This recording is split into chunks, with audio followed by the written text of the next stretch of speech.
Hi, everyone. I'm Walt Gray. Here's what's happening. Governor Newsom says California has about 8,000 testing kits for coronavirus. So far, 18 labs throughout the state are working on processing them. Officials still working to come up with more local solutions. Kaiser San Francisco is now doing a drive-through, but only for patients who have medical clearance from a primary care doctor and an infectious disease specialist.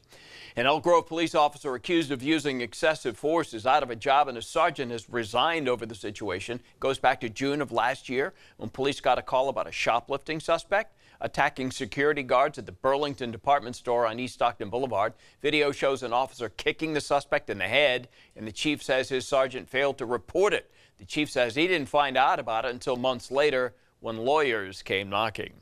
Prosecutors in the Golden State Killer case will get to take several new DNA samples from Joseph DeAngelo. They may be looking to tie him to even more crimes. DeAngelo was back in court yesterday. He'll have another court hearing next month. He's accused of murdering 13 people and sexually assaulting 50 others across California. Well, we made it to the weekend, and Rob, you've been talking about rain. When's it start? It's going to start tomorrow afternoon at the latest. At the earliest, it might be tomorrow in the morning. So we've got basically one more day to clean things up. This does not seem like there's going to be a big change tomorrow because today we're looking at a little bit of wind, temperatures close to 70, sunny skies. But that south wind tells you something. Something's brewing, and as it moves through, there's going to be some big changes. So again, today is your day to prepare for what's coming. This is not the biggest storm in the world, but it's probably the biggest storm of the season for us, especially when it comes to snowfall. So let's go ahead and take you through it.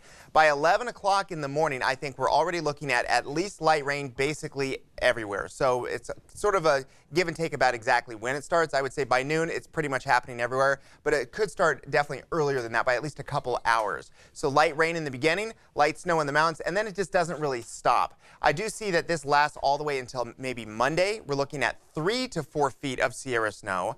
I would say about an inch of rain for valley locations, maybe even more than that, and snow down to 3,000 feet, if not a little bit lower at times. So again, this is a big classic winter storm.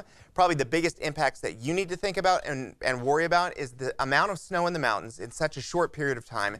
Road delays and maybe even closures at times, so it's just going to be rough. So if you're heading up to the mountains on Friday, just think about timing and how you're going to get back safely because there's going to be a lot of snow all the way until Monday.